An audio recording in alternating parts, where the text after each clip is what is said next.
Assalamualaikum warahmatullahi wabarakatuh. Perkenalkan, nama saya Ambarwati, NPM 257820003. Saya dari kelas 2A. Nah, pada kesempatan kali ini saya akan mempresentasikan praktikum paket tracer network representation. Di sini pada praktikum ini bertujuan untuk mengenal berbagai komponen jaringan yang ada pada Cisco Packet Tracer untuk memahami fungsi setiap perangkat serta mengetahui perbedaan antara perangkat LAN dan WAN. Terus juga bagian pertama kita di sini membahas komponen jaringan. Nah, pada bagian ini kita diminta untuk mengidentifikasi perangkat yang ada pada topologi seperti intermediary device dan end device. Nah, intermediary device adalah perangkat yang meneruskan data dalam jaringan. Contohnya ada router, ada switch, dan juga access point. Sedangkan end device adalah perangkat yang digunakan langsung oleh pengguna seperti PC, terus juga ada laptop, ada printer, dan juga server.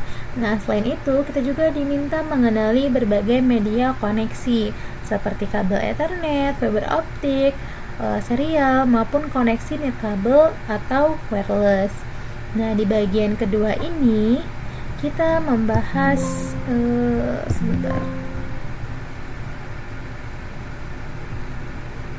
Nah, di bagian kedua ini kita membahas tentang fungsi perangkat jaringan. Nah, di sini dijelaskan mengenai model client server, yaitu model komunikasi di mana klien mengirim permintaan layanan, sedangkan server memberikan layanan atau data yang diminta. Contohnya ketika kita membuka website, komputer tidak bertindak sebagai klien, sedangkan web server mengirimkan halaman website tersebut.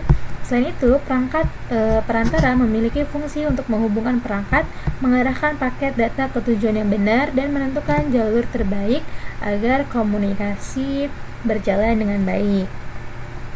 Selanjutnya di part 3 ini kita membahas tentang perbedaan LAN dan WAN. Jadi LAN itu adalah local area network, adalah jaringan dengan cakupan wilayah kecil, misalnya rumah, sekolah, atau kantor. Sedangkan WAN adalah wide area network, yaitu memiliki cakupan wilayah yang lebih luas dan menghubungkan beberapa LAN. Contohnya WAN yang paling umum adalah internet.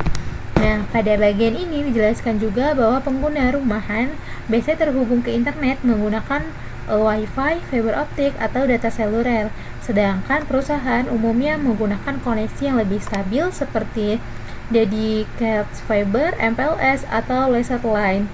Nah, jadi di sini juga ada challenge. Ya, ada challenge. Nah, challenge yang pertama yaitu menambahkan sebuah end device, misalnya sebuah PC.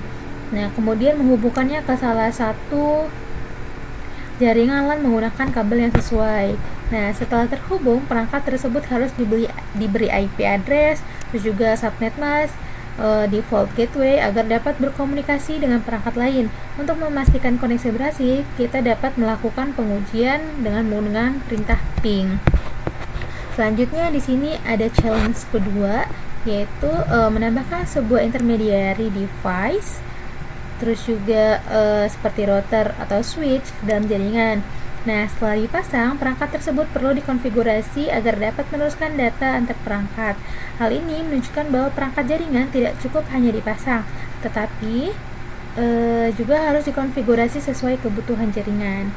Nah, di sini ada challenge yang terakhir, yaitu membuat topologi jaringan baru yang terdiri dari minimal 2 LAN yang dihubungkan oleh salah satu WAN. Nah, selanjutnya semua perangkat dihubungkan, diberikan alamat IP, dikonfigurasi agar dapat saling berkomunikasi, lalu koneksinya diuji menggunakan ping. Dengan latihan ini kita dapat belajar merancang jaringan sederhana secara mandiri. Jadi inti dari challenge ini adalah melatih kita untuk tidak hanya mengenali komponen jaringan, tetapi kita juga membangun dan menghubungkan mengonfigurasi dan menguji sebuah jaringan sederhana menggunakan paket tracer. Mungkin praktikumnya sampai di sini untuk memberikan pemahaman dasar mengenai perangkat jaringan, fungsi masing-masing dari perangkat, media transmisi, serta konsep LAN dan WAN. Jadi pengetahuan ini menjadi dasar sebelum mempelajari konfigurasi jaringan yang lebih lanjut di Cisco Packet Tracer. Oke, sekian dari saya. Mohon maaf atas kesalahannya. Saya ucapkan terima kasih. Wassalamualaikum warahmatullahi wabarakatuh.